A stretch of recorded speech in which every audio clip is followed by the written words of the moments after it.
Buenas tardes, soy Patricio Valenzuela.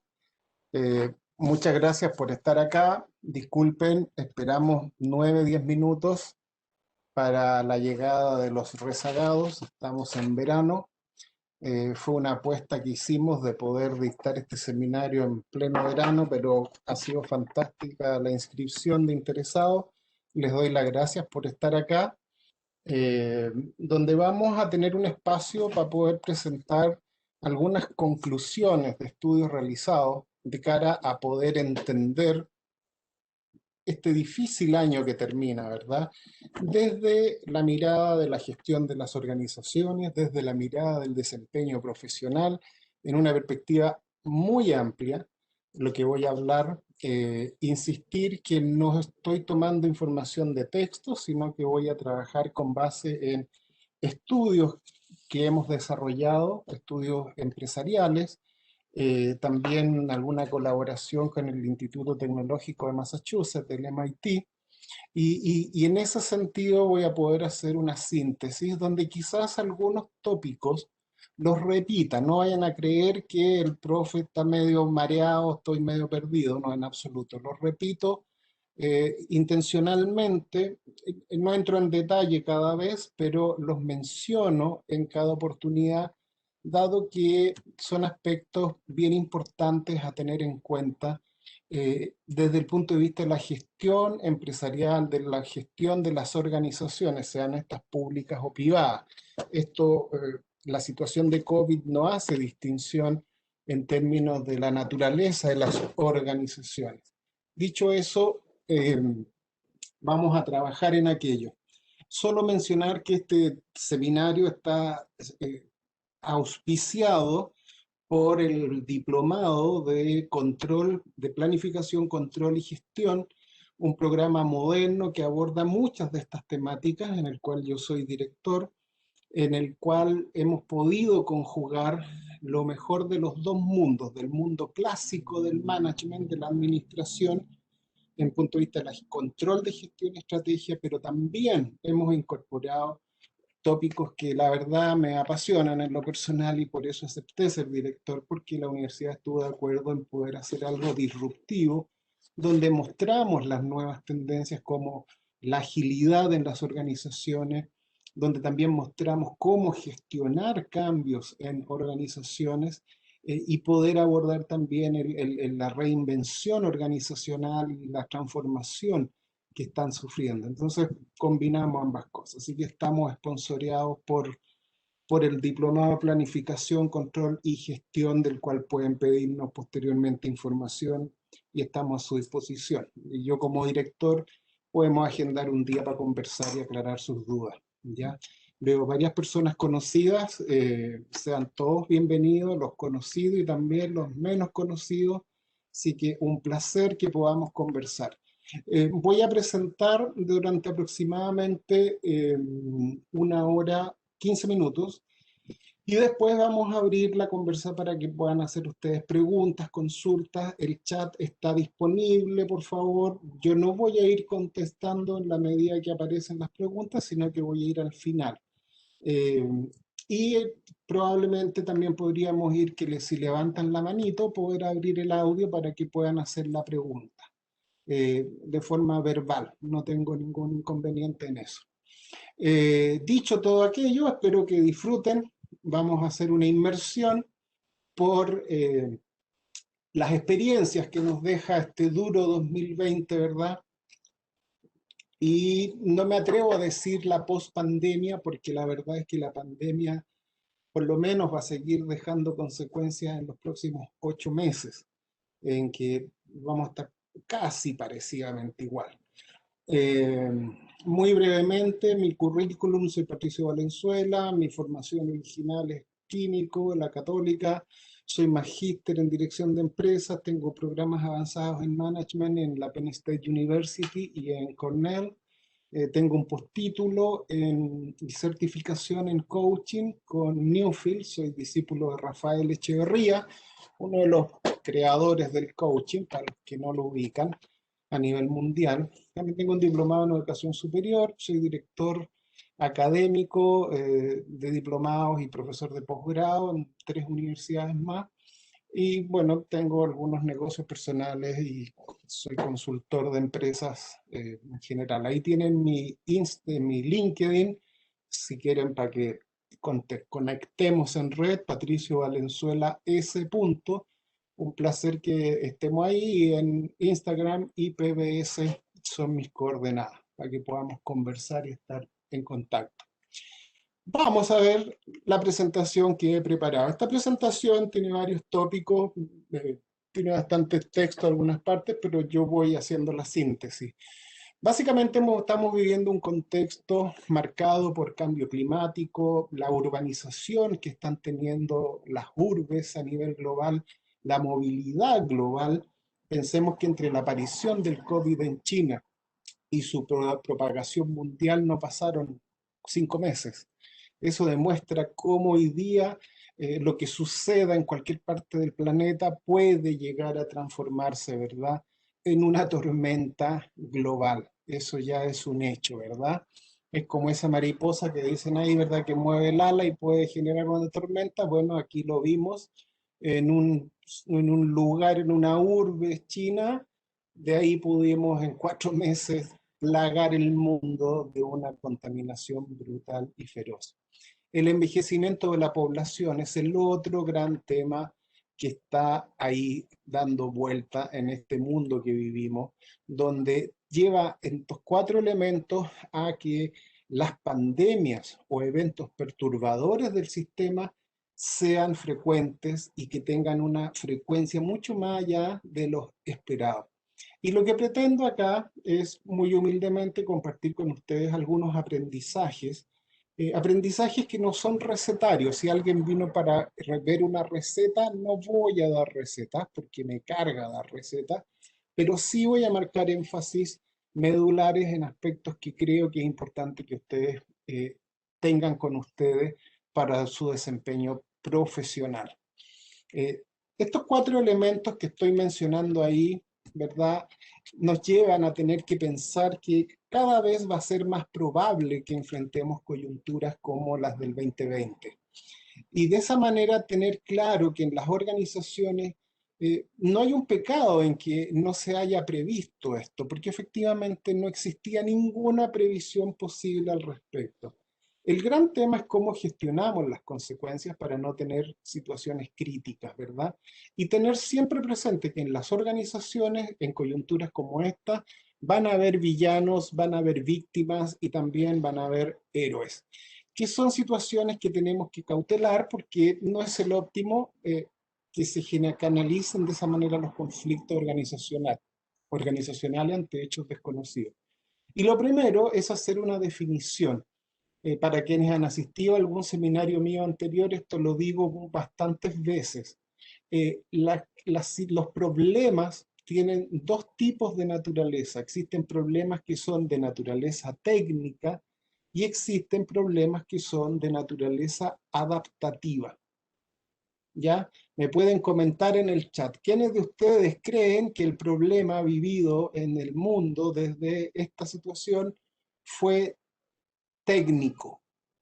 Pueden escribir en el chat para que nos entretengamos un poco, ¿verdad? Escriban en el chat. ¿Quiénes creen, cuántos creen ustedes que fue de naturaleza técnica esta problemática?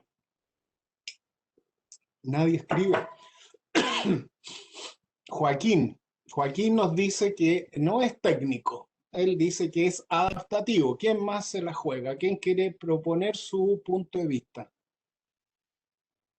Solo Joaquín se anima. Yo entiendo que hace calor. La verdad es que dudábamos mucho hacer un seminario en esta época. Eh, María José también considera que es adaptativo. Eliana también lo considera adaptativo el fenómeno, ¿verdad? Bueno, efectivamente, este es un fenómeno eminentemente adaptativo. ¿Y cuál es la diferencia entre un problema técnico y un problema adaptativo? Es que los problemas técnicos están descritos, son conocidos y tienen soluciones. También a los problemas técnicos se les acostumbra llamar problemas domésticos. ¿Ya? ¿Por qué? Por lo que estoy explicando. Se pueden gestionar porque son problemas para los que tienen descripciones claras, están configurados y existen soluciones específicas. Mientras que cuando está en juego la necesidad de aprender, cuando hay procesos de transición en que no hay descripciones nítidas, estamos hablando de problemas adaptativos. Efectivamente, esta crisis nos ha llevado a vivir una situación de adaptabilidad y de eso es lo que vamos a estar hablando, que es un problema adaptativo que requiere un aprendizaje. Alguna vez he dado el ejemplo, ¿verdad?, de la operación al estómago. Uno se puede hacer un bypass gástrico y está listo, cree que va a bajar de peso. Sin embargo, a los 6 meses, más del 70% de las personas que se operan, a los 7 meses vuelven a engordar. Entonces ahí hay una evidencia que el problema técnico se ejecutó muy bien, la solución técnica se ejecutó muy bien, que fue operar y poner ese bypass, solución técnica. Pero había una solución adaptativa, que era la capacidad de la persona de aprender a comer distinto, de cambiar sus hábitos. Y eso requiere un aprendizaje. Y esto es lo que estamos viviendo ahora todos nosotros. Por eso hicimos este seminario, porque yo ya les conté antes, soy consultor de empresas, soy director de empresas, y hoy día hay mucha inquietud en las organizaciones, cómo gestionar la organización, cómo gestionar los equipos. Y ese va a ser el foco. Dicho de otra manera, hoy día las organizaciones necesitan desarrollar nuevas formas de hacer las cosas.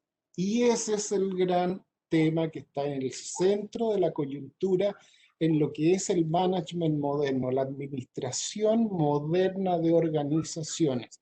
Y de esos son los tips que quiero dejar puestos hoy día en la mesa. ¿Ok?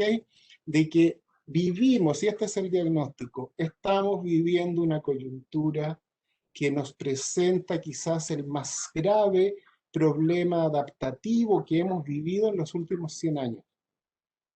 Y a ese problema adaptativo de forma de vivir y trabajar se suma la obsolescencia prácticamente plena del modelo de mando y control. ¿Okay? El mando y control, que es lo que nos enseñaron a todos cuando estudiamos algún MBA o cuando estudiamos ingeniería comercial. Por ahí veo unas constructoras civiles de la Católica. Toda la administración que nos enseñaron está sujeta al modelo de mando y control diseñado en el año 1906. O sea, de eso estamos hablando. Estamos queriendo manejar empresas del siglo XXI con aprendizajes del XIX. Ese es el gran tema que cruza esto más allá de la pandemia, y la pandemia hizo más evidente. En una crisis, ¿verdad?, las emociones son fundamentales y no podemos negarlas. Todos nosotros hoy día debiéramos partir este seminario diciendo gracias a la vida, al universo, a Dios, a Alá, a cada cual dirá a quién le da gracias, ¿verdad? Pero el que estemos vivos, el que estén vivos nuestros familiares, ya es una tremenda bendición.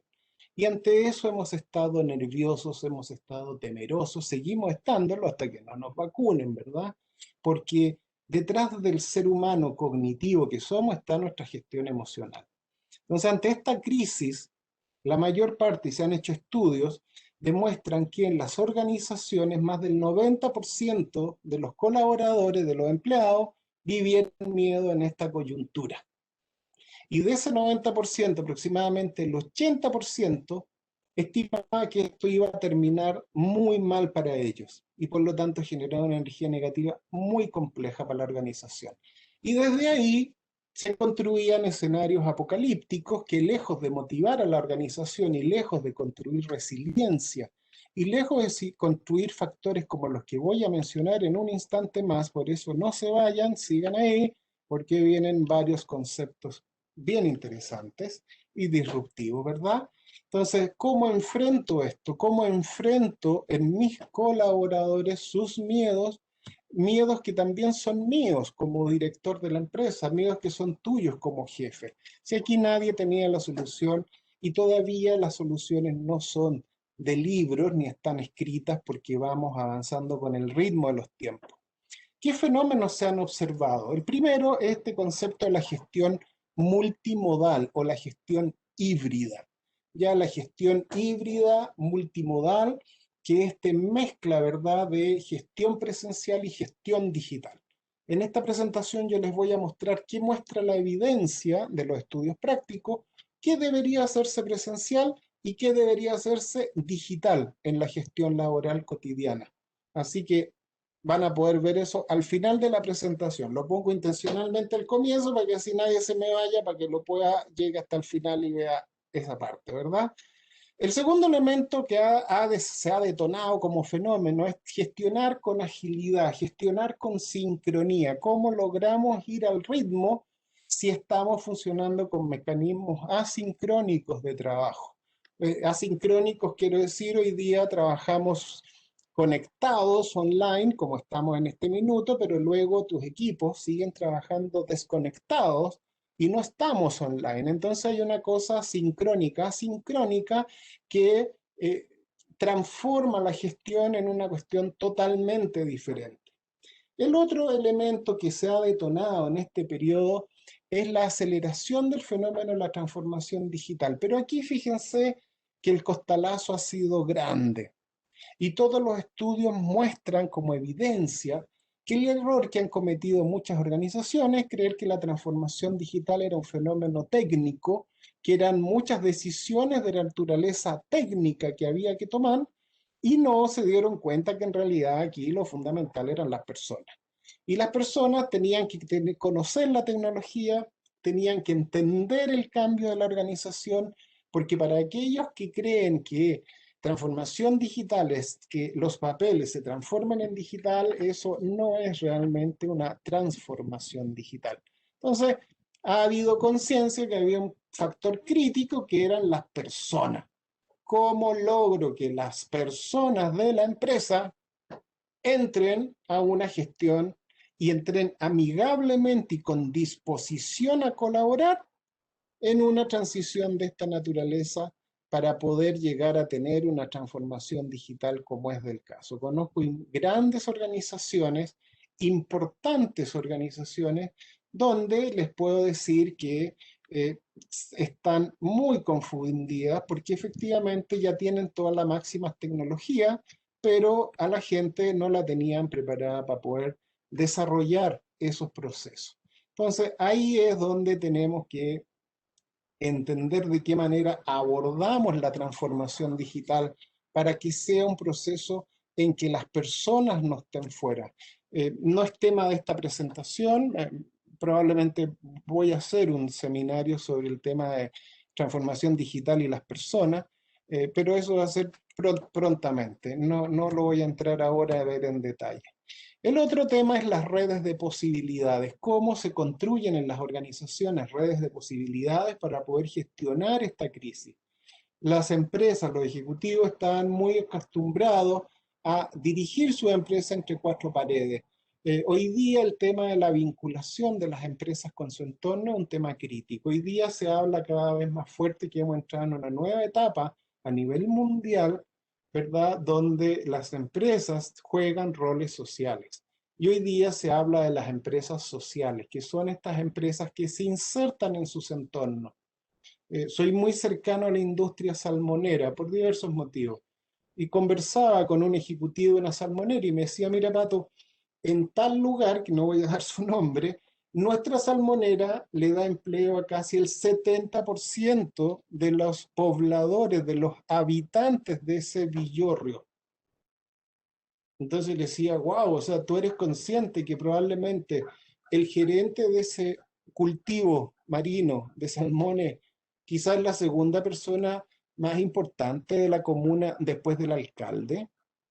Entonces le preguntaba, ¿y qué están haciendo ustedes para relacionarse mejor con ese entorno? Me decía, bueno, pues eso es lo que queremos trabajar. O sea, hoy día el desarrollo de esta crisis a lo que ha llevado es a verificar la importancia de que las empresas conecten con el entorno. en que participan, porque a la medida que conectan también generan mejores condiciones para la propia empresa. No es que la empresa, cuando hablo de empresas sociales, no tengo tiempo de entrar en detalle ahora, pero no lo asocien a socialismo ni a nada de eso, a que no sean con fines de lucro. Estamos hablando de lo mismo de siempre, pero entendiendo que hay factores críticos en que las empresas pueden orquestar su entorno, ¿ok? Pueden ser parte de ese entorno de una manera distinta y generando condiciones que incluso le van a ser favorables posteriormente hasta los niveles, por ejemplo, de la calidad del recurso humano que obtiene o del capital humano para poder seguir operando. La búsqueda de nuevas maneras de gestionar y de liderar las empresas. Esto está haciendo crisis, el modelo de mando y control cada vez es menos efectivo. Las generaciones están cambiando. Los trabajadores son distintos. Nosotros que ya estamos sobre los 45, 50 años, tuvimos un modelo en nuestros padres, donde nuestros padres apechugaban lo que fuera, porque había que parar la olla y Chile era un país mucho más pobre que hoy. Y por eso tenemos un modelo de trabajo. Las nuevas generaciones, Centennial, Millennial, me atrevo a decir incluso la Y, son muy diferentes a lo que son las anteriores. Por lo tanto, liderarlas también implica cambios importantes, que no van a venir de un cambio del capital humano. El cambio requiere cambios en la gestión de las organizaciones. El cultivar la fortaleza emocional. La evidencia muestra que el 60% de los colaboradores en empresas de alto estándar vivió situaciones emocionales graves y aproximadamente el 40% quedó insatisfecha de la forma en que su empresa, en que su organización lo trató ante esas situaciones. El 80% manifiesta descontento, por ejemplo, en la forma en que su jefatura se relacionó con ellos o con ellas ante la contingencia porque estaban emocionalmente frágiles. Y finalmente tenemos el concepto de la anticipación estratégica, es decir, cómo me anticipo estratégicamente a lo que viene, qué competencias tengo que desarrollar para poder aproximarme a una forma de gestionar organizaciones en que me pueda anticipar. Y por último, si no me logro anticipar, poder aprender con más rapidez con mis equipos para poder asimilar, enfrentar y adaptarme a las cambiantes condiciones. Todos estos tópicos que he planteado los voy a abordar separados en 4 ítems respectivamente. Me voy a referir al liderazgo de crisis, me voy a referir a la importancia de dar sentido a los hechos, me voy a referir al concepto de ser un jefe o una jefa ágil y finalmente voy a cerrar con cuáles son prácticas recomendadas para un liderazgo y una gestión en mono híbrido o multimodal, como dije en antes, ¿sí? Entonces, vamos viendo primero el liderazgo en crisis. Las variables en juego para poder afrontar el liderazgo en crisis son fundamentalmente 3. La primera es la adaptación. La adaptación que tiene una interdependencia absoluta con la resiliencia y la confianza. Son las 3 variables críticas interdependientes que hay que poder abordar desde la gestión de organizaciones. Porque los seres humanos tenemos sesgos cognitivos. Los sesgos cognitivos son formas en que nuestro cerebro opera y que es superior a nosotros. Si alguien quiere leer sobre esto, puede ir a Wikipedia y escriba sesgos cognitivos. Va a encontrar que hay más de 50 sesgos cognitivos diferentes. Yo voy a mencionar aquí algunos por cultura general. Pero los sesgos cognitivos son los que nos impiden razonar ante situaciones adaptativas. Nuestros sesgos cognitivos, y ojo aquí, si aquí hay muy buenas alumnas que pasaron con muy buenas notas su ramo en la universidad o muy buenos alumnos, no sé si es tan bueno porque quiere decir que estudiaron mucho las materias y que fueron muy disciplinados. Hoy día el gran tema es que para poder desarrollar modelos adaptativos hay que ir renunciando a los sesgos cognitivos que se nos fueron reforzando en nuestra formación. Puede parecer absurdo, pero así es. Esto aplica para la vida también, ¿ah?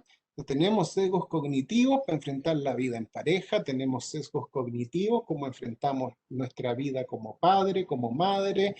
Esto aplica en todas las dimensiones. Aquí solo nos vamos a quedar en la empresarial, en lo que es gestionar organizaciones. Pero la adaptación se sustenta en dos grandes elementos, que es cómo construyes resiliencia en ti, sí, te lo digo, en ti, que eres un eminente gerente, una eminente gerenta de una transnacional, ¿verdad? O nacional, sí, tú también. En la jerarquía, en una organización, no explica tus competencias o incompetencias emocionales para gestionarte a ti y gestionar a los demás. ¿Okay? Entonces, dicho esto, la adaptación se enfoca y se vincula a los conceptos de resiliencia y al concepto de confianza. Estos dos elementos son los que voy a explicar en detalle para poder generar una mejor conceptualización al respecto, porque tenemos que tener presente que cuando sufrimos un trauma, nuestras creencias se van destrozando. Y ahí nos dañamos a nosotros, dañamos a los demás y perjudicamos el desarrollo de nuestra gestión futura. Por eso es que esto es tan importante. Tenemos que ir viendo de qué manera construyo y mejoro los procesos adaptativos en mi organización.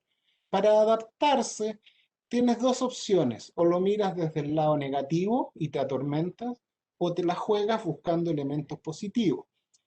Hay estudios psicológicos que muestran que ante situaciones de adaptación es cuando los seres humanos tenemos mayor evolución y crecimiento personal. Así que ánimo, afronta esos cambios que te están dando vuelta y que te tienen un poquito anclado o anclada, ya sea como profesional o como persona. El fenómeno de adaptación es uno de los fenómenos que generan en los seres humanos mayores espacios de desarrollo y crecimiento personal. ¿Sí? Y desde esa perspectiva tenemos que entender la manera en poder enfrentarlos de una manera optimista, de poder encontrar y mostrarle a nuestros equipos de trabajo que desde las certezas que existen podemos apalancarnos para poder salir adelante. Certezas como, por ejemplo, los valores organizacionales, la cultura de las organizaciones en que me desempeño. Si eres ejecutivo o ejecutivo, juegas un rol demasiado importante y no le eches la culpa a los demás. La cultura de tu organización, tú eres cómplice de ella solo por el hecho de ser parte de la organización. Por lo tanto, hay que hacerse cargo de la cultura, y la cultura organizacional es un factor para apalancar ante una crisis la estabilidad y la contribución de los colaboradores. Y de esa manera tenemos que dar espacio a los colaboradores a participar de la toma de decisiones. Esa es la mejor manera de mostrarle a las personas que creemos en ellas, que confiamos en su capacidad de pensamiento. Y por eso hay que valorar a las personas y hacerles sentir valoradas. ¿Qué pasa en un proceso de adaptación? Los procesos de adaptación son consecuencia de un fenómeno de cambio. Y aquí pongo un monito un poco divertido, pero que muestra con claridad lo que trato de explicar. Cuando viene un proceso de adaptación, un proceso de cambio, el primer estado emocional con el que nos encontramos es la ansiedad. Y la pregunta que nos hacemos es, ¿voy a poder enfrentar esto? ¿Voy a salir de esta completito? ¿Ok? Luego viene una sensación de felicidad porque siento que por fin las cosas van a cambiar y vamos a poder hacer algo distinto. Entonces me siento feliz en ese minuto, ¿verdad? Ella es mi señora. Me voy a sentir feliz de que eso pase. Sin embargo, después de esa emoción de felicidad, ¿verdad?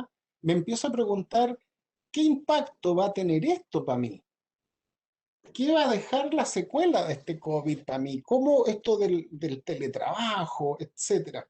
Les doy un dato, no se los voy a dar después. Entonces comienzo a preocuparme. Después que me preocupo, me empiezo a sentir amenazado. Y cuando ya el nivel de emocionalidad crece más, me empiezo a sentir culpable, porque no estoy claro si lo estoy haciendo bien o lo estoy haciendo mal. Y aquí vienen tres vías posibles. Y en estas vías tienes que trabajar con mucho cuidado, tú que lideras gente, porque tú eres corresponsable del camino por el que se va tu gente. Hay una primera opción, que es la desilusión, y abandonas, te rindes. Chao. ¿Ok? El segundo camino es la depresión, la hostilidad, ¿ok? Me niego a que las cosas sean de otro modo. Me niego al teletrabajo, me niego al cambio y pasaré de la depresión a la hostilidad. Es el otro camino. Probablemente a más de alguno de ustedes que ha liderado personas le ha tocado pasar por esto. La otra vía es caer en la desilusión. Y en esa desilusión, tanto tú como tus colaboradores pueden optar por desaparecer de ese lugar, ¿verdad? No sigo más en esto. Y la última vía, ¿verdad? Es que tengas convicción en poder hacer funcionar los nuevos modelos.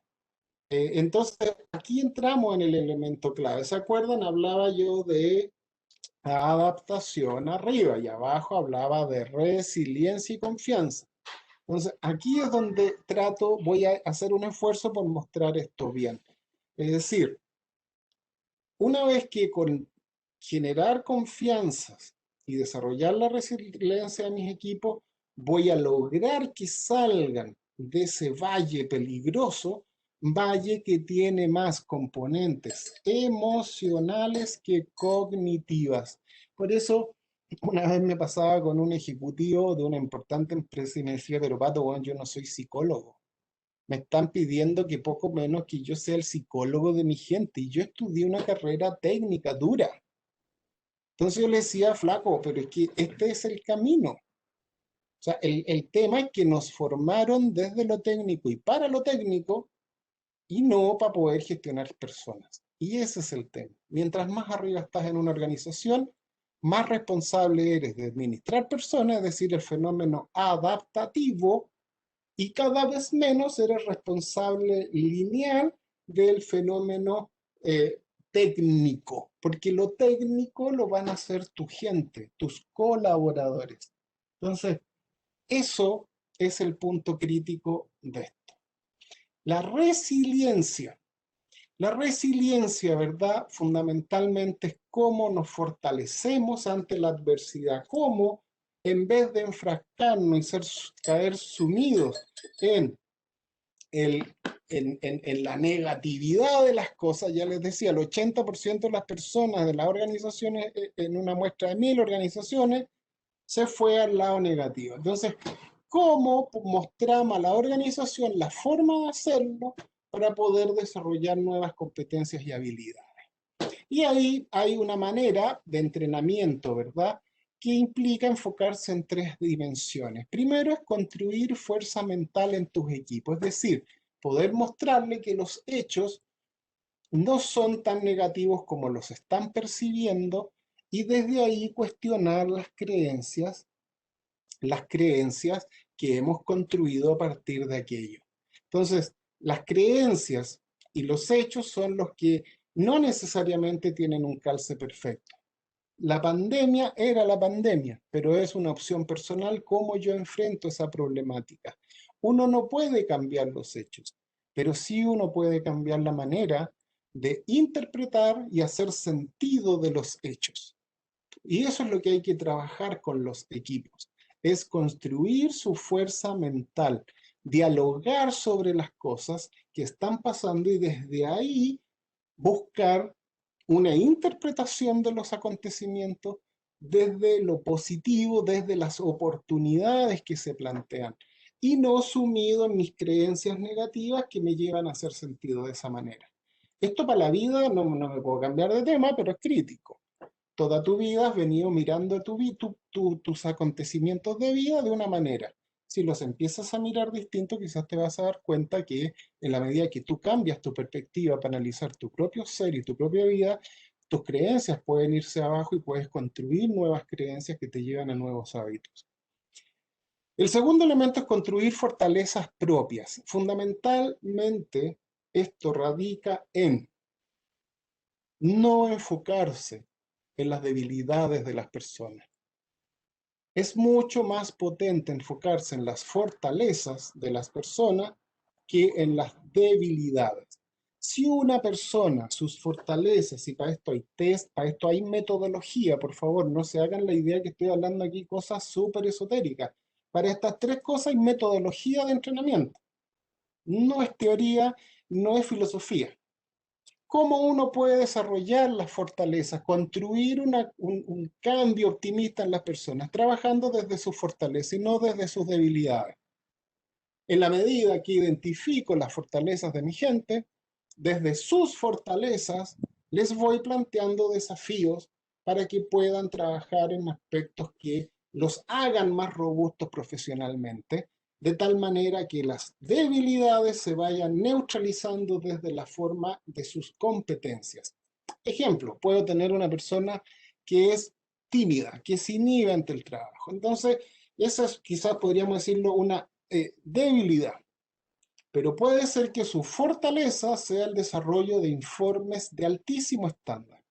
Entonces, desde una fortaleza personal, que es su capacidad de abstracción, de síntesis para redactar importantes informes, puedo asignarle un rol de colaboración en el equipo donde prepara sus informes y luego los presenta a la persona. Es decir, desde el reconocimiento de una fortaleza, lo hago trabajar sin que se dé cuenta en aspectos que podríamos denominar debilidades. El tercer elemento es la construcción de relaciones sólidas, relaciones que estén enfocadas en una comunicación asertiva y positiva, de respuestas activas y fortalecer constructivamente de este modo las relaciones. Tú me podrías decir, Pato, pero ¿cómo lo hago desde el online? Hay muchas maneras de hacerlo. Puede ser una de las más típicas que se implementaron en empresas que enfrentaron esta crisis con éxito, era almorzar en equipo. Y en esas conversaciones en equipo, la conversación era de la vida, era como el almuerzo que tú tenías habitualmente en tu oficina cuando salías con tus tres personas conocidas.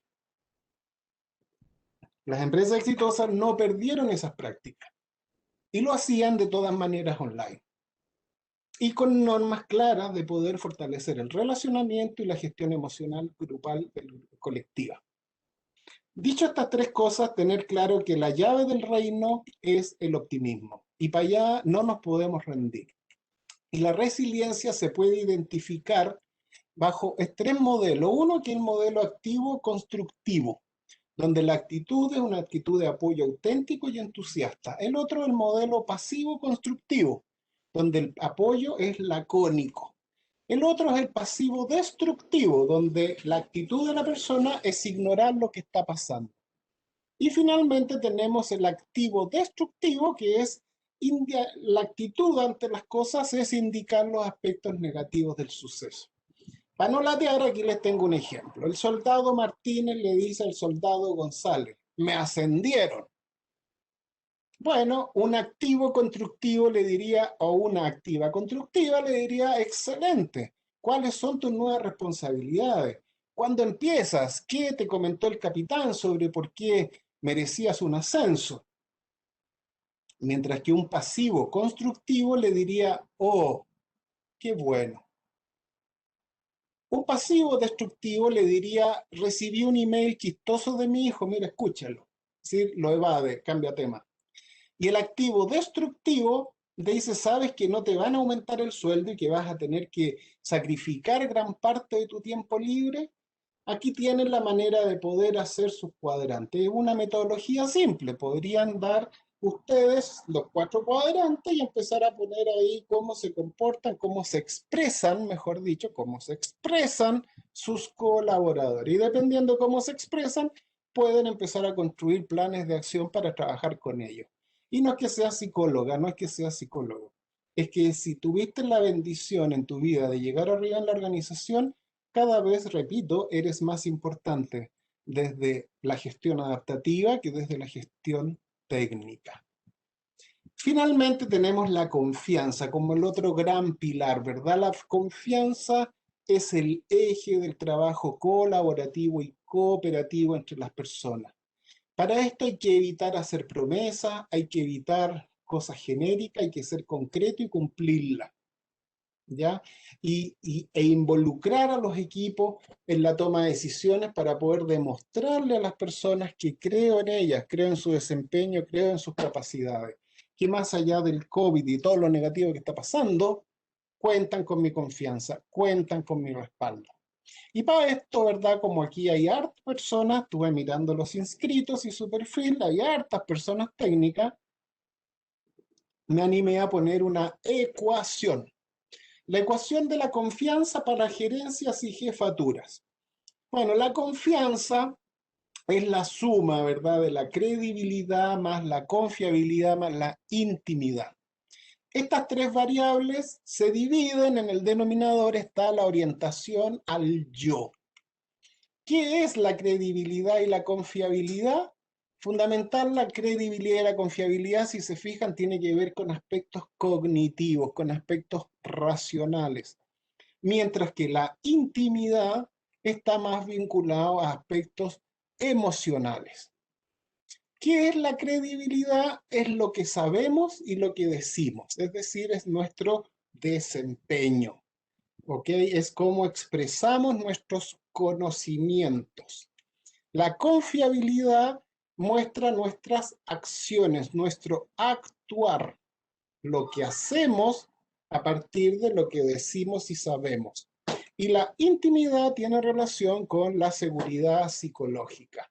Seguridad psicológica que la voy a mencionar 2 veces más en esta presentación y que hace referencia a la importancia de generar un espacio de contención para los equipos donde estén fuera de las reglas del juego, las ironías, los sarcasmos, los sobrenombres, los malos tratos, las miradas inadecuadas, donde las personas sientan que hay contención, donde puedo decir una estupidez, donde no tengo miedo a expresar mis opiniones y mi sentir, donde puedo discrepar. En el siguiente tema voy a entrar en esto, así que no se vaya, siga participando. ¿Ya? Voy a tener que generar un espacio que facilite la discrepancia, que facilite las divergencias. Esto en Chile cuesta mucho, porque el modelo de Yes Woman o Yes Man, hay mucha gente que lo siente que es positivo para su desarrollo, pero no se dan cuenta que a la larga están afectando el crecimiento empresarial y sus propias fuentes de ingreso económico. Hoy día, la discrepancia, el mirar distinto, el estar en desacuerdo, es un tema in para el éxito empresarial. ¿Qué es un tema out para el éxito empresarial? Fingir que estoy de acuerdo con todo porque a él le viene a un jefe, porque aspiro a tener un cargo para poder tener mejores incrementos de sueldo. Eso está out. Eso hoy es de las cosas que no funcionan desde el punto de vista del éxito de las organizaciones modernas. Entonces, la seguridad psicológica es la contención, es un espacio de confianza y de respeto, de escucha. Y esa es una pega clave de las jefaturas, porque son las jefaturas las que van determinando la forma de tratarse a las personas. Seguridad psicológica. Y la orientación al yo, ¿verdad? Es el tener que renunciar a ese individualismo, ese ego, esa vanidad que a veces y que está muy presente en la naturaleza humana. Aquí no estoy haciendo un juicio, ni estoy ironizando, ni haciendo un sarcasmo de esto. Hay que ser capaz de mirarse al espejo y fortalecerse uno profesionalmente. Eso es un gran desafío. Somos humanos, somos débiles, somos frágiles, pero también somos vanidosos. Y muchas veces creemos que ostentando nuestras jinetas de un cargo es como el merecimiento o es el alineamiento de los astros para uno porque uno se lo merecía. Ojo con eso. Cada vez más en los modelos modernos organizacionales, algunos hablan de humanocracia, otros hablan de agilidad organizacional. Lo que yo les puedo decir es que el concepto del liderazgo se está empezando a cuestionar por una lógica más de mayordomía. Es decir, los que lideran deberían tener una actitud de mayordomía, ser un mayordomo del equipo. No sé si estás pensando en el mayordomo de, no sé, de tu edificio. Sí, tiene que ver con este rol de administrar recursos y construir espacios en que con una buena gestión de administración, de gestión de recursos, se genere también un espacio higiénico de convivencia. Hoy día se está empezando a discutir eso, es que quizás necesitamos balancear liderazgo con mayordomía, ¿ok?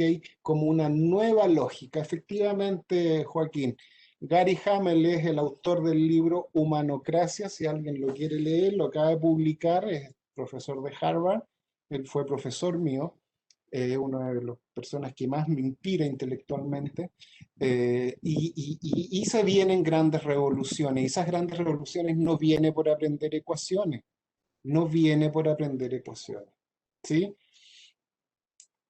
Desarrollo del talento. Dicho esto, la ecuación de la confianza, es decir, renuncio más al yo y me ocupo más de ustedes, de mi gente. Me ocupo más de tu bienestar.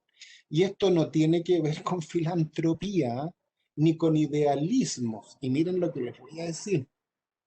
No sé si tiene que ver tanto con humanidad, tiene que ver con más con contención práctica del capital humano para que sea una gestión rentable. Quizás estoy siendo súper poco político en cómo lo digo, pero porque no quiero que se me vayan por la vertiente filosófica del concepto, ¿sí?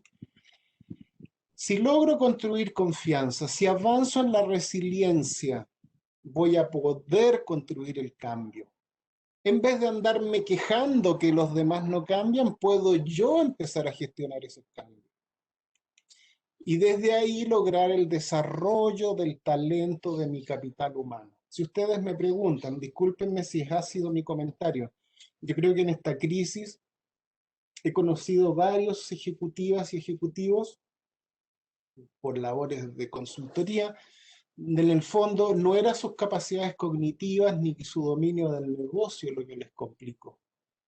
Les complicó la necesidad de gestionar el talento de su gente a distancia, porque no tenían la destreza de conectar con su gente, porque entendían su rol como un rol de mando y control, como un rol técnico, de dar instrucciones y de supervisar.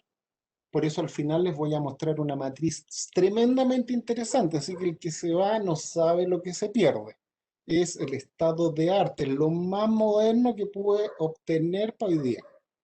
Ya una matriz que nos muestra dimensiones del liderazgo multimodal. Pero en esa dimensión está el desarrollo del talento. Y el desarrollo del talento, segunda ecuación para los y las más cuadraditas de la audiencia, es la multiplicación de la competencia por el compromiso, por la contribución que tú logras de tu gente. La competencia tiene que ver con la cabeza, la capacidad intelectual, el saber hacer, mientras que el compromiso es estar dispuesto a poner las manos y los pies, es el estar ahí, el contar con tu gente. Y la contribución está más vinculada al corazón, está al ser humano, al sentir que esto que estamos haciendo es bueno para todos. El sentir que hay un propósito que nos une, no solo el sueldo que pagas a fin de mes. Disculpen si sueno ácido, pero lo hago con cierta intencionalidad. No, la gente no trabaja contigo por un sueldo solamente. No lo pierdas de vista. Dicho esto, dicho esto, las tres fundamentales aspectos emocionales para este trabajo, ya lo dije, es el propósito, gestionar la creencia de tus equipos, el desarrollo que pueden tener las personas, y desarrollo no estoy diciendo los ascensos de cargo, estoy hablando de los nuevos aprendizajes, las nuevas capacidades que pueden desarrollar. Y finalmente el sentirse pertenecientes a. Esto tiene que ver con la seguridad psicológica, el sentir que soy del grupo, se me respeta, se me escucha, ya me acompañan cuando me necesitan. Y si lo tengo que llevar a una frase de cierre de este primer tema, tendríamos que decir en una frase cliché, me gusta de repente tirar alguna frase cliché, ¿verdad? Es lograr equipos que tengan cabeza fría, pero corazón muy caliente. Ese es el desafío. A eso debiéramos aspirar en un sentido de máxima expresión ante una crisis como la que estuvimos viviendo y la que vamos a seguir viviendo desde la perspectiva del cambio de la fuerza laboral. Ahora vamos a ver el segundo tema en el que me voy a extender un poco más, menos. La importancia de dar sentido a los hechos. La importancia de dar sentido es hoy en día una de las variables críticas del liderazgo. Y no me pregunten por qué no es considerada sustantivamente importante. Acá conozco algunas personas que son de recursos humanos. Ojo, ojo que la construcción de sentido debiera estar en tus evaluaciones de tus colaboradores que estás contratando. ¿Qué es la construcción de sentido? Es la capacidad que tenemos los seres humanos para poder crear nuevos mapas mentales y actualizar los mapas mentales con los que vamos por la vida. Es decir, no creer que lo que creo es permanente, que lo que aprendí alguna vez vale para siempre. Los mapas mentales son esas afirmaciones que hemos construido de nuestro quehacer profesional en el que nos vamos por el resto de la vida gestionando desde ahí. Y nos cuesta o somos definitivamente incapaces de cuestionárnoslos.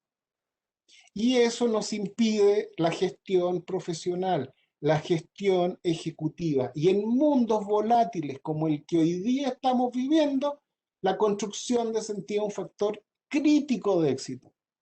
Las organizaciones importantes, repito, amigas y amigos de recursos humanos que están aquí presentes, están incorporando esta variable en la evaluación del perfil de los candidatos que están contratando.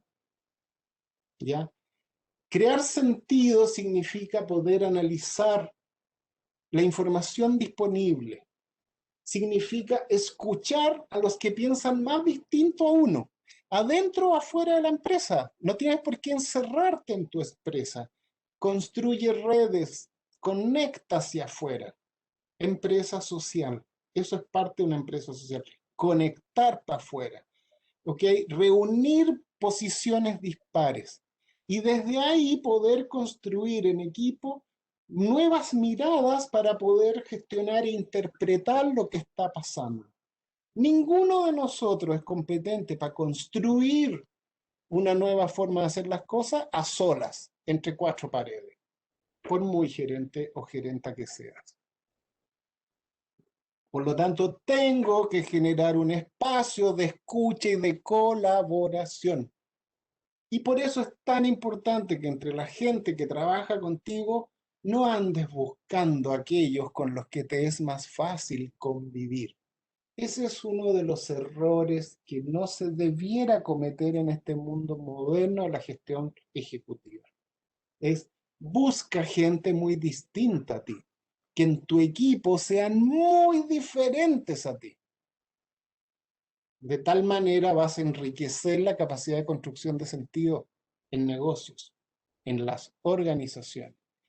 Porque la construcción de sentido está en el corazón de la innovación, está en el corazón de la capacidad de adaptabilidad y de cuestionar tus sesgos cognitivos para poder identificar el contexto en que te estás gestionando ante la crisis. Es lo que te permite cambiar tu forma de gerenciar. Es lo que te permite cambiar tus métodos y procedimientos. ¿Ok? Yo ahí les pongo algunos sesgos cognitivos frecuentes. La visión catastrófica, el pensamiento polarizado, la sobregeneralización, la interpretación del pensamiento de los demás, la personalización de las cosas, el establecer un deberías o el etiquetar cosas globales a partir de cosas puntuales y establecer juicios sobre eso. La culpabilidad, la lógica de buscar culpables. La lógica de andar viendo quién tiene la culpa en vez de tener la lógica de qué aprendo de tener la razón. Son algunos de los sesgos cognitivos más frecuentes en los profesionales y las profesionales. ¿Ok? No tengo tiempo para entrar en esto, pero no se olvide, nuestro cerebro establece verdades y afirmaciones. Y si yo no me lo cuestiono desde mi mente, mi cerebro funciona en automático respecto a estos sesgos. Y eso es lo que permite que el cerebro pueda operar mecánicamente. Y aunque ustedes no lo crean, vamos en piloto automático una gran parte del tiempo, salvo que nosotros definamos frenar y pensar y decir, ¿por qué estoy buscando culpables? Si en realidad aquí tengo que sacar un aprendizaje para cambiar la forma de hacer las cosas, ya que me guste o no me guste, voy a tener que seguir teletrabajando. Entonces, ¿sigo buscando culpables o sigo generando polarización? Es decir, sigo viendo que porque dos personas tienen diferencias, yo polarizo en vez de buscar debate, conversación y entendimiento, no para que sea bueno, en entendimiento de la situación. Ojo, amigas y amigos, con sus sesgos cognitivos. Para eso hay un primer paso que yo le llamo la selfie emocional, ¿verdad? Los que ya me conocen, es aprender a mirarte tú mismo. En términos de inteligencia emocional, eso es más bien la autoconciencia. Dicho esto, ¿verdad? Lo que está pasando es que la tecnología evoluciona exponencialmente. Pero el cerebro humano fundamentalmente funciona linealmente. Entonces, cuando imaginamos mundos lineales por naturaleza. Si no nos abrimos a construir nuevas realidades, nuevos sentidos. Entonces, nuestro cerebro tiende a ir lineal. En cambio, el desarrollo tecnológico va más exponencial. Y miren la cosa absurda. Los seres humanos en forma autónoma tenemos más capacidad que las organizaciones. La organización es esta, la curva que dice negocios. Es decir, los seres humanos tenemos un ratio de índice de cambio mejor como seres humanos independientes que las empresas como organizaciones. Y ni hablar las políticas públicas que son las que tienen un ratio de cambio con mayor lentitud en su desarrollo. La manera en que las organizaciones pueden mejorar su ratio de cambio, es dándole más libertad a los colaboradores, dejando mejores y mayores espacios de expresión, desarrollando un espacio de contención en que las personas puedan aportar más allá de lo técnico y donde puedan hacerse parte a partir de encontrar sentido a la organización en que participan, donde sus jefes no estén oprobiosamente enfocadas en el control y en la obediencia de una orden dada que fue analizada por otro. Entonces, es como que le conferimos el don de la decisión a un otro para que después los demás ejecuten de una manera autónoma. Así no se construye sentido. Entonces, es muy importante el dar sentido a los hechos porque, ya lo expliqué, tiene tendencias distintas. Y por eso tenemos que cambiar el rumbo, que entender al mundo debe moverse a ser más curiosos y experimentadores. Eso que destaco aquí es clave. ¿Ya? Tenemos que dejar de creer que entendemos el mundo, porque el mundo cada vez lo estamos entendiendo menos. Hoy día es más claro que no sabemos lo que debemos saber para enfrentar la gestión, que el que todo lo contrario, que creer que ya aprendimos todo lo que necesitábamos. Y por último, que la alta dirección requiere construir el sentido. La verdad es que el nivel de sentido se construye en equipo a nivel de la organización y no son terceros los que lo hacen. ¿Cómo se hace para construir una organización que desarrolle sentido? Primero, enseñarlo, explicar, establecer métodos. Para esto existe metodología. Explicar, entrenar a la gente. Aquí está el rol formador de los ejecutivos y las ejecutivas. Formar a la gente, difundir las prácticas y generando aprendizajes propios de la organización y generando iniciativas estratégicas. Luego, exhibir las conclusiones de las prácticas de creación de sentido, que dentro y horizontalmente en la organización se muestre cómo se están aplicando análisis de creación de sentido y qué se está aprendiendo a esto. Dar sentido, ya lo dije antes, fundamentalmente tiene con aprender. Y el aprendizaje es el factor crítico ante coyunturas, disrupciones, discontinuidades como las que vivimos. Finalmente, el punto C, fomentar una cultura de creación de sentido. Evitar el hacer sentir culpable a las personas porque invirtieron tiempo en analizar y pensar. Ya no perdieron el tiempo.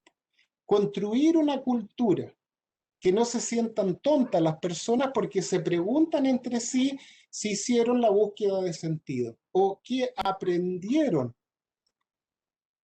al buscar sentido en una gestión que se les encomendó, en una modificación de inercias, en una ruptura de lo tradicional.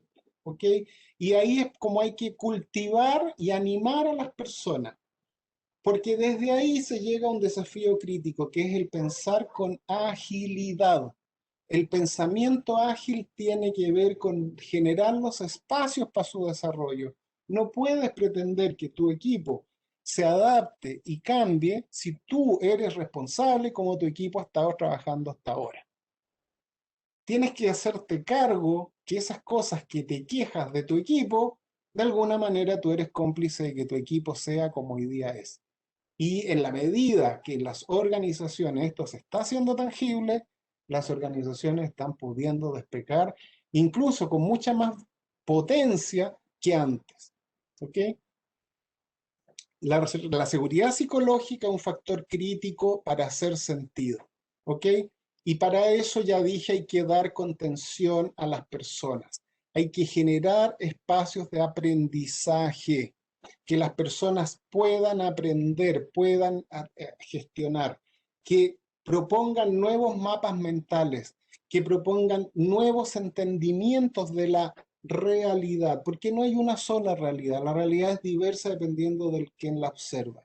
Y en tercer lugar, poder hacer experimentos, probar con bajo riesgo, pruebas chicas. No te quedes con la intuición ni te quedes con la duda. Haz un piloto, chiquito, con poco riesgo, aprende, funciona, no funciona, corrige, mejora, hazlo de nuevo. No eres dueño de la verdad. Hoy día ni siquiera en los lugares donde están los sabios más sabios hay respuesta a muchas de estas situaciones que estamos viviendo, porque son, reitero, procesos adaptativos. Y aquí cierro el concepto con las implicancias organizacionales. Y aquí solo decir dos cosas medulares. Las áreas de recursos humanos se tienen que empezar a hacer cargo de estas cosas. Las áreas de recursos humanos no están para hacer rutinas. Yo fui director por 6 años de un magíster en dirección de personas y coaching organizacional. Y lo que le decía a todos los alumnos cuando los entrevistaba y a todas las alumnas, la gestión de recursos humanos es extremadamente estratégica y yo no le tengo respuesta por qué en este país o son los profesionales de recursos humanos los que no han hecho valer más potentemente su rol o es que hay una cultura que romper. Y hoy día la gestión de recursos humanos es crítica en este proceso, en estas organizaciones nuevas. Tienen que hacerse cargo de introducir en las organizaciones procedimientos como estos que van a fortalecer la gestión. Las políticas de recursos humanos, empezar a repensarlas. ¿Voy a contratar personas obedientes o personas que tengan posición frente a las cosas? ¿Cómo voy a promover a mi gente? ¿La voy a promover por años de antigüedad? ¿Cómo voy a dar una mejora de sueldo? Es decir, las implicancias para las organizaciones pasa por redefinir los modelos de capacidad de liderazgo al interior y desde ahí diseñar las estrategias de evaluación, capacitación, proyectos, y por otro lado, incorporar la creación de sentido en las nuevas prácticas a la hora de contratar y a la hora de evaluar una persona. De esa manera voy a poder estar aportando valor estratégico desde una gestión de personas estratégica. Me quedan dos temas que voy a ir más rápido, principalmente qué significa ser un jefe ágil. Un jefe ágil ha sido una de las cosas que ha costado en esta coyuntura, ¿ya? Y en esto hay que tener claro, el ser un jefe ágil implica tres factores críticos. Primero, administrar al equipo con una lógica colectiva de un nosotros, ¿ok? Una lógica de grupo. El segundo elemento, gestionar la propia red con la que tú operas, tanto internamente como externamente en la organización. Y finalmente está el factor crítico de manejarte a ti mismo, de autogestionarte, de tener nitidez. La gestión del equipo pasa por crear en tu equipo el propósito claro compartido, el optimismo necesario para poder desarrollar la resiliencia requerida, ¿ok? Y desde ahí poder co-crear el futuro, desde el hacer sentido. Aquí todo se empieza a mezclar. Esta capacidad de hacer sentido juntos, en equipo, sin ego, sin vanidad, horizontal, siendo más que el jefe, siendo más que la gerenta o el gerente, siendo el mayordomo, el encargado de la mayordomía que genera las condiciones para administrar la red, tanto fuera de la organización como dentro, para poder enriquecer la capacidad de la tuya a hacer sentido. Y finalmente está el autogestionarte, cuidar tu propio bienestar.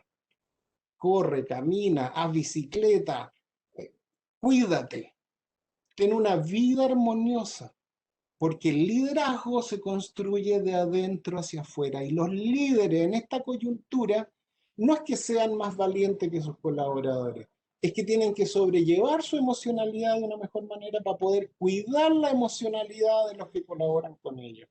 Ese es el gran tema. Y no vas a poder gestionarte tus emociones con efectividad si no te estás mirando al espejo, en vez de salir a mirar por la ventana para encontrar culpables o lavarte las manos. Pregúntate, ¿cómo te está experimentando tu gente? ¿Cómo se sienten a sí mismos cuando están contigo? Y ve si estás realmente logrando confianza con el equipo, ¿ok? Y para eso la transparencia es muy clave. No tienes que esconder tus emociones. Tienes que evitar el pánico porque los estados de ánimo y las emociones son contagiosas. Pero tienes que abrir espacios de camaradería y espacios de sinceridad. Fíjense que este es uno de los criterios críticos que se está recomendando en las condiciones de vuelta de la pandemia. Es tener conversaciones profundas, donde no le tengas miedo en todas esas conversaciones con tu equipo de mostrarte transparentemente en el ser que eres. Porque la transparencia es un acto que equilibra la fuerza propia personal con la confianza. Y por eso es tan importante. Tienes que reflexionar de qué manera lo estás haciendo. ¿Estás tú construyendo tus habilidades? ¿Estás trabajando en un equipo más horizontal? ¿Te has definido más como un mayordomo o una mayordoma no sé si se dice mayordoma, me pillé, housekeepers, ya en inglés me lo sé, o soy una housekeeper de mi equipo o qué, ¿ok? Tenemos que generar más horizontalidad en la gestión, porque el talento humano florece en esos términos. Y termino hablando del liderazgo en equipos remotos. Básicamente tenemos dos instancias, la cara a cara y la virtual. Y hoy día todo este concepto multimodal, ¿verdad? Está transformándolo todo. Si tenemos que buscar recetas, principalmente la gestión virtual tiene que ver con instancia en que la interdependencia pueda ser importante, pero donde no se requiere gran integración de los equipos. Por el otro lado, las instancias presenciales se requiere cuando la productividad exige mucha integración del grupo, mucha integración del equipo. Y para eso hay cuatro aspectos claves que hay que tener presentes para poder realizar el trabajo virtual, ¿verdad? Está el concepto de la colaboración, la innovación, el afiatamiento y la dedicación.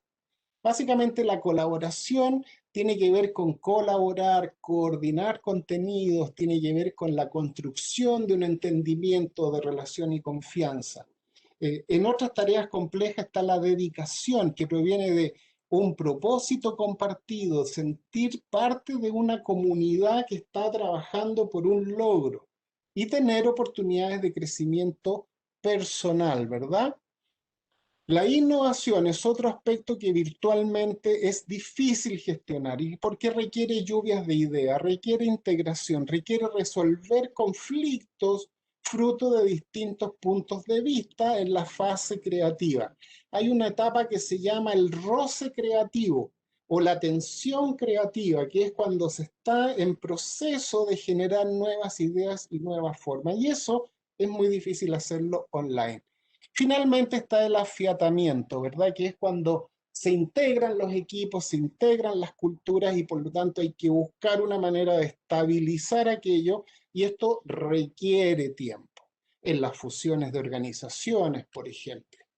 Dicho esto, podemos ver que hay tres roles, los estudios muestran tres roles del liderazgo multimodal y con esto voy terminando.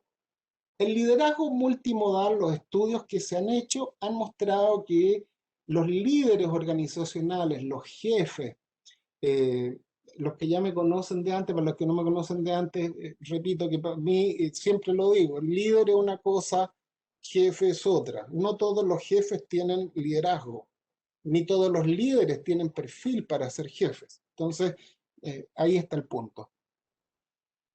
Los estudios de empresas exitosas en este proceso muestran cuatro perfiles: conductor, catalizador, coach o entrenador y campeón.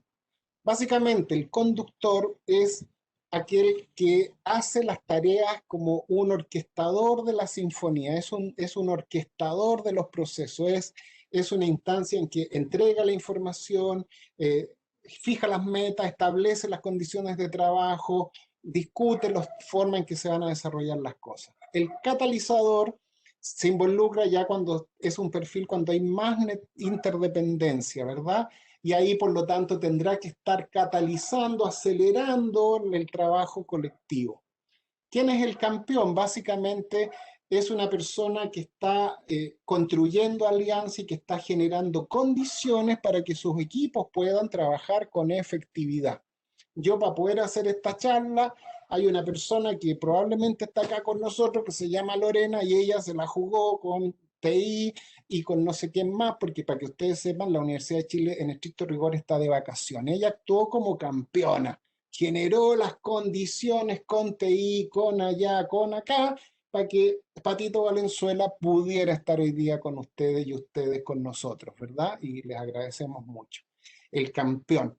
Y finalmente está el coach que puede mejorar las conexiones con los colaboradores y así los propósitos vinculados a la productividad. Y con esto termino. Este es el diagrama que prometí mostrar en un comienzo, que muestra la evidencia de estudios realizados en empresas de mundo real, que los líderes, los jefes, los gerentes, las gerentas, se mueven en tres dimensiones. Una es la relación personal con los colaboradores, la otra es la relación en equipo y la otra es la relación con los grupos de interés, los grupos externos al ámbito del equipo y de su ámbito de gestión. Y vamos a tener dos dimensiones, una personal y virtual. En general, voy a partir de abajo. El entrenador es una gestión que debiera hacer individualmente a los miembros de su equipo para lograr el alto desempeño y debería buscar un buen equilibrio entre lo personal y lo virtual. Consejo en lo virtual: evitar el exceso de micromanagement. El micromanagement, que lo digo siempre, ¿verdad? Es la microadministración, andar preocupado de los detalles. Olvídate de los detalles.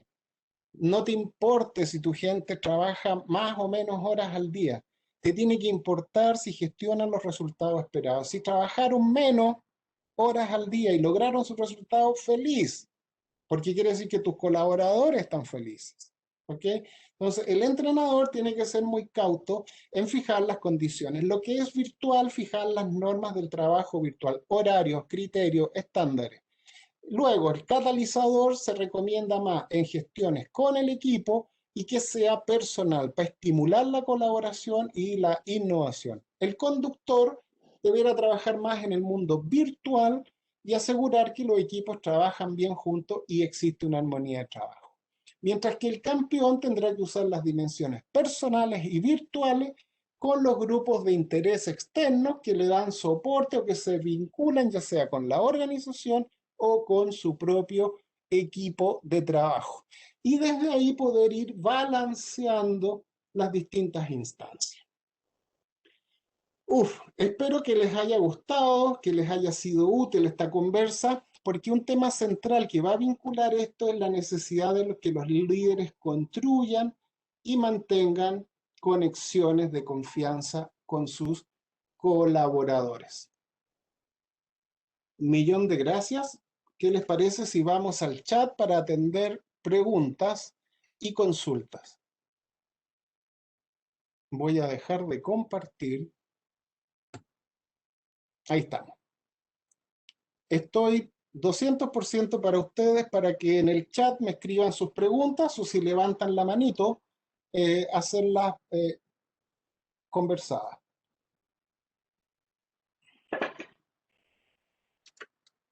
Vamos al chat.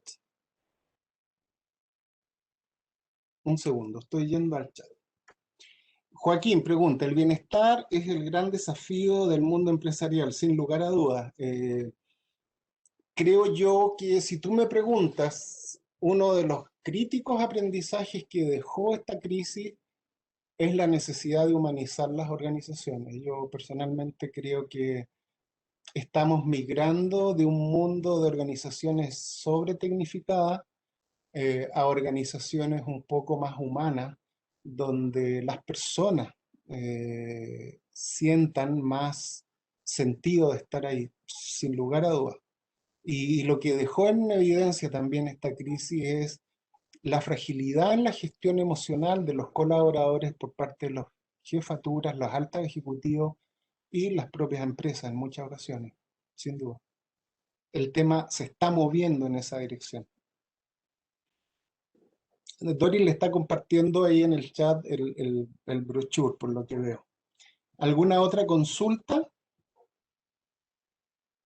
Si la quieren hacer, levantan la manito. Si la quieren hacer más bien con voz, para aquí poder dar la voz. Aunque no estoy viendo muy bien, ahí sí estoy viendo mejor. A cada uno de ustedes.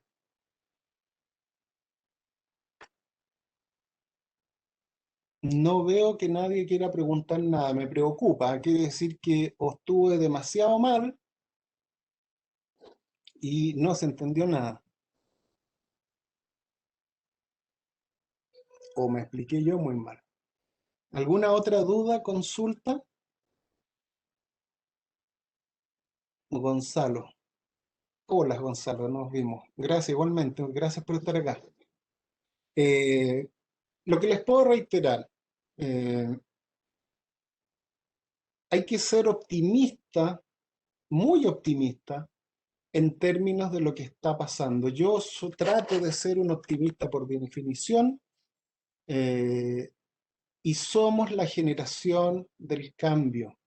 Somos los que estamos viviendo esta nueva manera de construir organizaciones. Y eso para mí es algo demasiado sexy, demasiado espectacular. Somos la generación que está construyendo la nueva manera de construir organizaciones.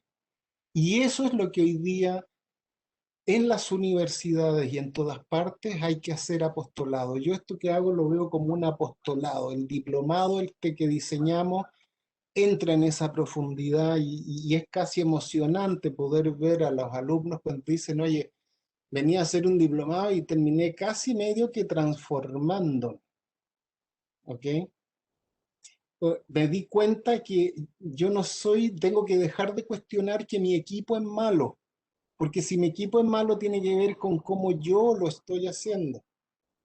Es como pretender ser entrenador, ¿verdad? Y yo solo puedo entrenar equipos, no le pego mucho al fútbol, ¿no? Pero para entrenar equipos necesito puros jugadores de alto estándar. La verdad es que el desafío ahí quizás no es tan grande. El buen entrenador es el que hace un buen equipo desde X jugadores que no eran tan superestrellas. Entonces, ese es el desafío de hoy, es cómo logro esta alquimia humana que se transforme en una gran potencia de crecimiento y desarrollo. Ese es como de los grandes desafíos de hoy en día.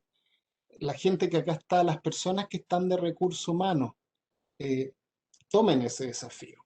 El desafío de la gestión de personas hoy, del capital humano en hoy, es ahí, y no en pagar sueldo, ni en qué vamos a comprar para la Navidad. No, ahí no se está jugando la organización. La organización se está jugando en temas como estos, de estos cambios radicales que pueden marcar la diferencia. Les doy un dato. Hace 30, solo 30 años atrás, la vida promedio de una empresa era del orden de 60 a 70 años. Hoy día, en los últimos 5 o 6 años, la vida promedio de las empresas ha disminuido entre 10 y 20 años. Así está el tema. Así de violentos son los cambios. La vida promedio de la organización en tan solo una década cayó a un tercio de lo que lograron en los 100 años anteriores. En una década cayó de 70 años promedio a 10 a 20 promedio la vida de las empresas. ¿Alguna otra consulta? Daniela, gracias por tus palabras. ¿Cuál sería el primer paso para que los líderes puedan avanzar en ese rol técnico a más humano? Mira, súper buena pregunta. Eh, Buenísima pregunta. Yo te diría que un primer paso de quienes juegan roles de liderazgo en las organizaciones es tener la humildad de asumir que no lo saben todo.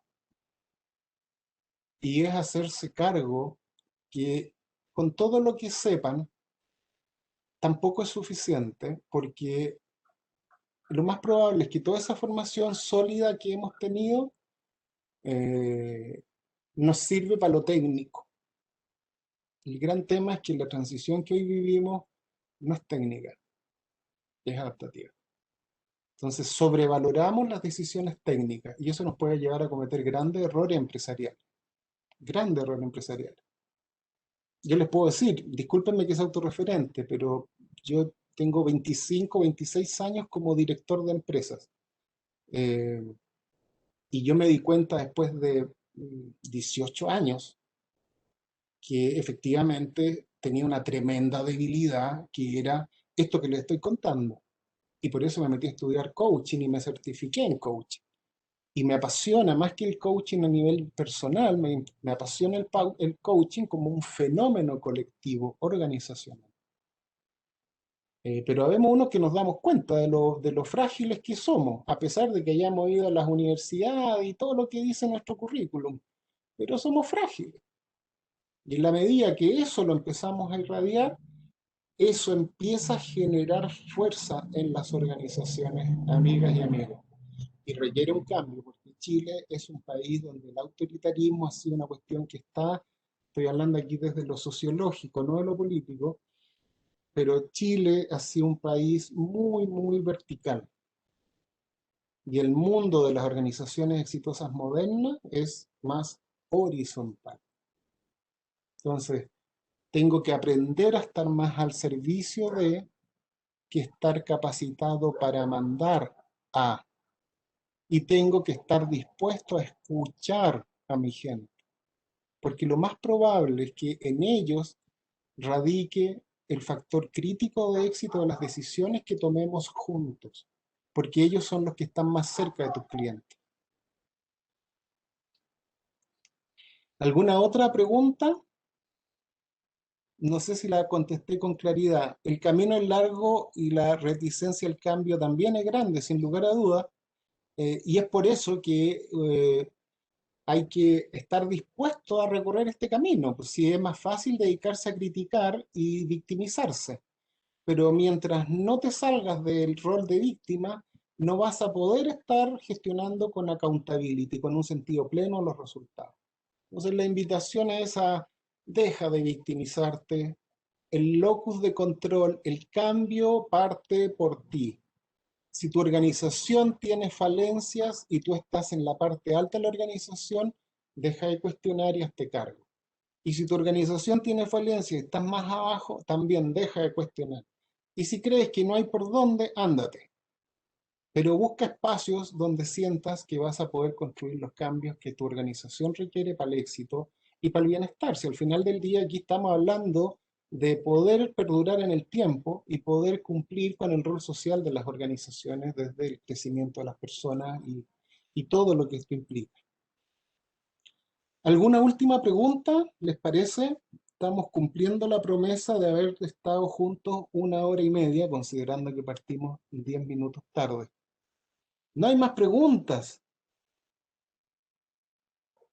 Bueno, si no hay más preguntas, si no hay más dudas, les agradezco mucho el haber estado hoy día acá, lunes re caluroso, pero muchas gracias por estar acá, muy agradecidos como Universidad de Chile, como ejecutivo de la Facultad de Economía y Negocios de la Universidad de Chile. Millón de gracias y estamos a su disposición para lo que requieran y nos estamos viendo en algún próximo webinar para conversar de algún otro tema entretenido. Espero que para ustedes haya sido satisfactorio haber compartido este rato. Mucho gusto, ¿eh? Que estén muy bien. Adiós.